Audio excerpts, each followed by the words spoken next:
না বয়ফ্রেন্ডের সাথে আসা হয়নি? বয়ফ্রেন্ড এটা জাস্ট পার্সোনাল, ওটা নাই বলে কি?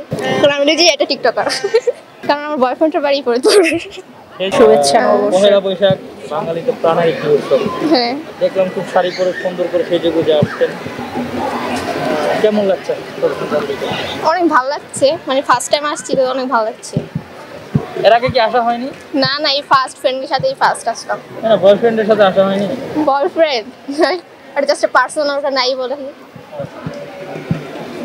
তো মেয়েরা ছেঁড়া ছাড়া কি চলতে পারবে? হ্যাঁ অবশ্যই চলতে পারবে। যদি বলতেন আর কি, কিভাবে চলতে পারবে? মেয়েরা যদি এস্টাবলিশ হয় তাহলে চলতে পারবে। মেয়েরা কেন বিয়ে করে?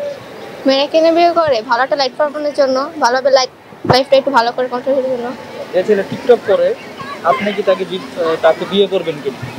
হ্যাঁ করবো, হ্যাঁ করবো।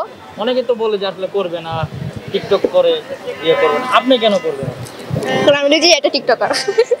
ও আপনি নিজেও টিকটকার? হ্যাঁ সেই জন্য টিকটকারকে বিয়ে করবেন? হ্যাঁ করো, তাতে কি হয়েছে? স্বামী হিসেবে কোন জেলার ছেলেকে জীবন সঙ্গী হিসেবে বেছে নিতে চান? ফরিদপুর। ফরিদপুর? হ্যাঁ। কেন ফরিদপুর? কারণ আমার বয়ফ্রেন্ডের বাড়ি ফরিদপুর।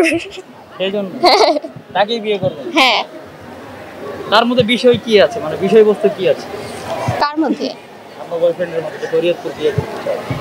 তার মধ্যে মানে ভালো কেয়ারিং, যত্ন সবকিছুই আছে। অন্য জেলার ছেলেদের মধ্যে কি নাই সেটা? সেটা ভালো করে খেয়াল করি নাই। তাহলে হচ্ছে যে আপনার বয়ফ্রেন্ড মানে আপনি যাকে বিয়ে করবেন তার মাসিক স্যালারি কত হতে হবে? বা বয়ফ্রেন্ড এখন আছে তাকেই বিয়ে করবেন বলছেন, মাসিক স্যালারি কত হতে হবে? তার বর্তমানে মাসিক স্যালারি 15,000 চলে যাবে। হ্যাঁ 15,000 টাকা একটি সংসার চলবে? হ্যাঁ, মানে নিতে হবে, মানে তো সবই চলবে। আপনার মধ্যে পসিবল? হ্যাঁ পসিবল।